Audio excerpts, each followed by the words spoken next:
రాయచోటి, మదనపల్లి, బెంగళూరు ఈ నూతన broad gauge railway line గురించి ముఖ్యమంత్రి చంద్రబాబు నాయుడు గారు ఏమాత్రం పట్టించుకోకపోవడం చాలా దురదృష్టకరం, శోచనీయం. నిన్న ముఖ్యమంత్రి గారు ఢిల్లీలో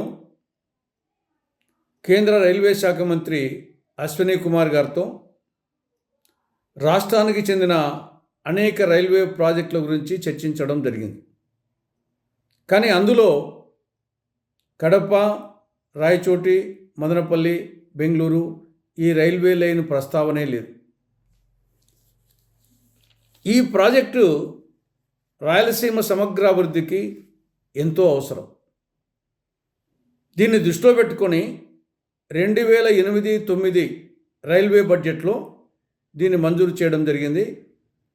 ఆ రోజు యూపీఏ ప్రభుత్వం కాంగ్రెస్ నేతృత్వంలో అధికారంలో ఉంది. 50% నిధులు కేంద్రము, 50% నిధులు రాష్ట్రం భరించే విధంగా ఈ ప్రాజెక్టు మంజూరైంది. మొత్తము పొడవు 255.40 కిలోమీటర్లు అయితే అందులో ఆంధ్రప్రదేశ్లో 205 కిలోమీటర్లు, కర్ణాటకలో 50.40 కిలోమీటర్లు. మొత్తము ఎస్టిమేట్ 3038 కోట్ల రూపాయలు. 2010 సెప్టెంబర్లో కేంద్ర రైల్వే శాఖ మంత్రి మునియప్పన్ గారు దీనికి శంకుస్థాపన చేశారు. 4 దశల్లో పూర్తయ్యే విధంగా. మొదటి దశ కడప నుండి పెళ్లిమర్రి వరకు, రెండవ దశ పెళ్లిమర్రి నుండి మదనపల్లి వరకు, మూడవ దశ మదనపల్లి నుండి ముల్బాగల్ వరకు, నాలుగవ దశ ముల్బాగల్ నుండి కోలార్ వరకు. ఇందులో మొదటి దశ పూర్తయింది. కడప నుండి పెళ్లిమర్రి వరకు 21.80 కిలోమీటర్ల లైన్ పూర్తయింది. 351 కోట్ల రూపాయలు ఖర్చు పెట్టడం జరిగింది. అందులో ఆంధ్రప్రదేశ్ వాటాగా 132.39 కోట్ల రూపాయలు ఇవ్వడం జరిగింది. కానీ దురదృష్టవశాత్తు వైకాపా అధికారంలోకి వచ్చినాక, జగన్మోహన్ రెడ్డి ముఖ్యమంత్రి అయ్యాక రాష్ట్ర ప్రభుత్వం మ్యాచింగ్ గ్రాంట్గా ఇవ్వాల్సిన నిధులు ఇవ్వని కారణంగా రైల్వే శాఖ పనులు ఆఫ్ చేసింది. అంతటితో ఆగకుండా జగన్మోహన్ రెడ్డి 2021 జూన్ 17న ఒక లేఖ రాశారు, ఈ ప్రాజెక్టే మాకు అవసరం లేదని. దాంతో ఇది పూర్తిగా నిలిచిపోయింది. పోనీ కూటమి అధికారంలోకి వచ్చినాక దీని గురించి ఏమైనా ఆలోచిస్తున్నారంటే వాళ్ళు అస్సలు పట్టించుకోవడం లేదు. ముఖ్యమంత్రి గారు కూడా ఈ ప్రాంతానికి చెందినటువంటి వ్యక్తి, రాయలసీమకు చెందినటువంటి వ్యక్తి. కుప్పంకు సమీపంలో ఉండిపోతుంది ఈ యొక్క రైల్వే లైన్. కానీ 19 నెలలు అయినప్పటికీ ఏమాత్రం పట్టించుకోలేదు. దానికి తోడు నిన్న అనేక ప్రాజెక్టుల గురించి, రైల్వే ప్రాజెక్టు గురించి చర్చించడం జరిగింది, కానీ దీని గురించి మాట్లాడలేదు.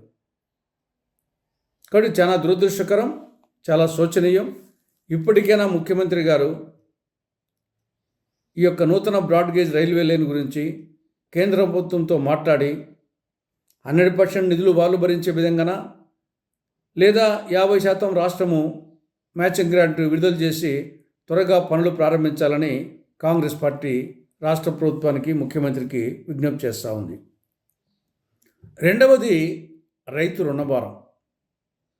నిన్న కేంద్ర వ్యవసాయ శాఖ మంత్రి శివరాజ్ సింగ్ చౌహాన్ గారు చెప్పారు, రైతు రుణభారము జాతీయ స్థాయిలో సగటు రుణభారం 74,121 కోట్ల రూపాయలు. కానీ ఆంధ్రప్రదేశ్లో 2,45,000 రూపాయలు. అంటే దాదాపు 3 రెట్లు ఎక్కువగా ఉంది ఆంధ్రప్రదేశ్లో రైతు రుణభారం. దీని గురించి రాష్ట్ర ప్రభుత్వము తీవ్రంగా ఆలోచించాల్సిన అవసరం ఉంది. రైతు అప్పుల ఊబిలో కూరుకుపోతున్నాడు. పర్యవసానంగా ఆత్మహత్యలు ఎక్కువైపోతున్నాయి. మరొక అంశం రాష్ట్రం చేస్తున్న అప్పులు. ఈ ఆర్థిక సంవత్సరంలో మొదటి 9 నెలల్లో, అంటే ఏప్రిల్ నుండి డిసెంబర్ వరకు, చివరి వరకు ఈ 9 నెలల్లో డైరెక్ట్ అప్పులు బడ్జెట్ రూపంలో వివిధ రాష్ట్రాలు చేసిన అప్పులు చూస్తే దేశంలో నంబర్ 1 స్థానంలో ఆంధ్రప్రదేశ్ ఉంది. ఈ 9 నెలల కాలంలో కాగ్ నివేదిక ప్రకారంగా 85,269 కోట్ల రూపాయలు అప్పు చేసింది. దేశంలో నంబర్ 1. రెండవ స్థానంలో బీహార్, మనకంటే చాలా పెద్దది, 80,092 కోట్లు. మూడవ స్థానంలో తమిళనాడు, 72,130 కోట్లు. మనకంటే 4 అంతలు పెద్దదైన ఉత్తరప్రదేశ్ చేసిన అప్పు 11,315 కోట్లు.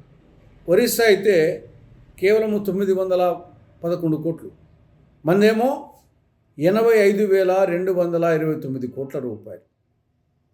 కాబట్టి అప్పుల్లో అగ్రభాగాన ఉంది ఆంధ్రప్రదేశ్. మరొక విషయం, కేంద్రం నుండి గ్రాంట్ తెప్పించడంలో రాష్ట్రానికి పదే పదే అటు చంద్రబాబు నాయుడు గారు, నరేంద్ర మోడీ గారు చెప్తుంటారు, బీజేపీ నాయకులు, డబుల్ ఇంజన్ సర్కార్ ఉంటే బాగుంటుంది, కేంద్రం నుండి నిధులు ఎక్కువ వస్తాయని. కానీ ఆంధ్రప్రదేశ్ విషయంలో రివర్స్ జరుగుతూ ఉంది.